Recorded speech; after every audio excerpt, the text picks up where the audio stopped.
Hell in the Land of the Morning Calm, Chapter 19, Entering Ministry. It was now the greatest desire of my heart to be in the ministry full time. I had known that was God's purpose for my life since my childhood, and Marvin's dying words were still ringing in my ear. Dal, you're not going to stay here. You're going home.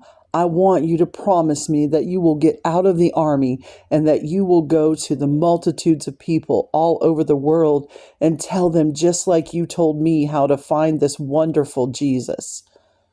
I was licensed to preach by a Baptist church in Inca, North Carolina. Soon after that, I entered a Baptist theological school to prepare for the ministry. While attending this school and pastoring a church in the Oakley section of Asheville, North Carolina, I received the baptism in the Holy Spirit as described in the book of Acts. It was around midnight on Friday night that I received the baptism, and before noon on Saturday, my deacon board was knocking at my door. When I refused to deny the experience, they asked for my resignation. Following my resignation, I had the privilege of starting 3 churches, 2 Baptist churches and 1 interdenominational church, and went into full-time evangelistic work after that. In 1956, I went to a church in Chattanooga, Tennessee for a revival.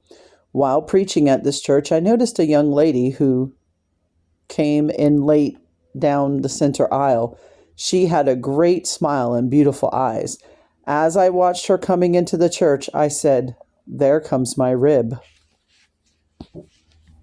I was staying at the pastor's home, and later that night, the same girl dropped by to pick up a blouse that the pastor's wife was making for her. The pastor proceeded to give us a very elaborate introduction. "Now," he concluded, "I want you two to get better acquainted." She laughed and said, "Well, maybe we will." A week later, I asked her to marry me. In a year we were married. We have had a lot of valleys to cross and a lot of mountains to climb. Never has she said one word to try to stop me from doing anything that I believed was the will of the Lord for my ministry. Zoni is the greatest gift God has ever given me. She is 1 in a million. In 1958, we went to the city of Hamilton, Ontario, Canada, for 5 weeks of meetings in a big theater. When they closed, we went to a big Indian reservation for another series of meetings. We left the Indian reservation with deep snow on the ground and just enough money to get back to Chattanooga. Our first night on the road, we ran into a blizzard so bad we could barely see beyond the hood of our car.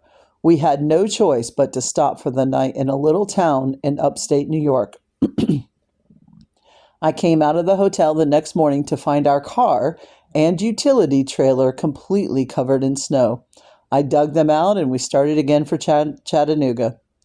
Since we had to spend almost all our money for the hotel for ourselves and the couple that was traveling with us, we had just enough left to buy gas and make it to Chattanooga.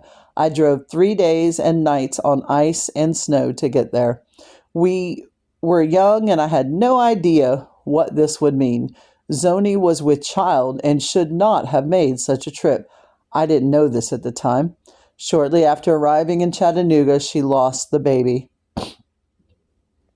On December 23rd, 1959, Zoni and I had a beautiful little daughter born to us. What a tremendous blessing she has been to our lives.